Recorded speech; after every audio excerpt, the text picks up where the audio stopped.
ምዕራፍ 11 ሳኦል አሞናውያንን ድል እንዳደረገ። እንዲህም ሆነ ከአንድ ወር በኋላ ለአሞናውያን ናዖስ መጣ። በኢያቡስ ገለዓድም ሰፈር የኢያቢስም ሰዎች ሁሉ አሞናውያን ናዖስን ቃል ኪዳን አድርግልን እኛም እንገዛልሃለን አሉት። አሞናዊው ናዖስም ቀኝ ዓይናችሁን ብታወጡ ከእናንተ ጋር ቃል ኪዳን አደርጋለሁ፣ በእስራኤልም ሁሉ ላይ ስድብን አደርጋለሁ አላቸው። የኢያቢስም ሰዎች ወደ እስራኤል ሀገር ሁሉ መልእክተኞችን እንድንልክ 7 ቀን ቆይልን፣ ከዚያ በኋላ የሚያድነን ባይኖር ወደ አንተ እንመጣለን አሉት።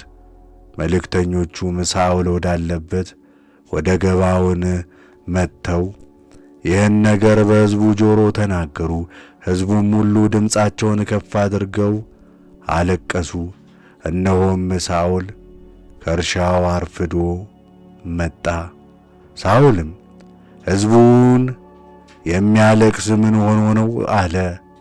የኢያቢስጥም ሰዎች ነገርን ነገሩት። ይህንንም ነገር በሰማ ጊዜ ሳኦል ላይ የእግዚአብሔር መንፈስ መጣ፣ በእነርሱ ላይ ተቆጣ።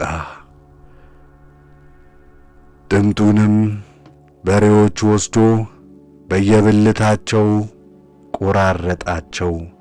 ወደ እስራኤልም ዳርቻ ሁሉ በመልእክተኞች እጅ ላከና ሳኦልንና ሳሙኤልን ተከትሎ የማይወጣ ሁሉ በበሬዎች ላይ እንዲህ ይደረግበታል አለ። ድንጋጤም በሕዝቡ ላይ ከእግዚአብሔር ዘንድ ወደቀ። እንደ አንድ ሰውም ሆነው ጮኹ። በባማ ባለ በቤዜቅም ቁጥራቸው የእስራኤል ልጆች 300,000 የይሁዳም ሰዎች 30,000 ነበሩ።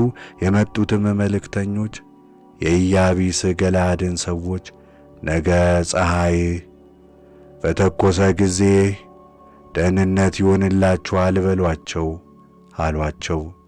መልእክተኞችም ወደ ከተማይቱ ወጥተው ለኢያቢስ ሰዎች ነገሩ፣ ደስም አላቸው። የኢያቢስም ሰዎች ለአሞናዊው ናዖስ ነገ እንወጣላችኋለን፣ ደስ የሚያሰኛችሁንም አድርጉብን አሉት። በነጋውም ሳኦል ሕዝቡን በሦስት ወገን አደረጋቸው። ወገግም ባለ ጊዜ ወደ ሰፈሩ መካከል ገቡ። ቀትርም እስኪሆን ድረስ አሞናውያንን መቱ፣ የቀሩትንም ተበተኑ። ከውስጣቸውም 2 በአንድ ላይ ሆነው አልተኙም። ሕዝቡም ሳሙኤልን ሳኦል አይንገሥብን ያሉ እነማን ናቸው? እነዚያን ሰዎች አውጧቸው እንግደላቸው አሉት።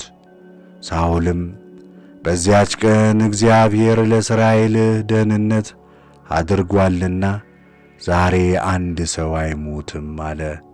ሳሙኤልም ሕዝቡን ኑ ወደ ጌልጌላ እንሂድ፣ በዚያ መንግሥቱን እናጽና አላቸው።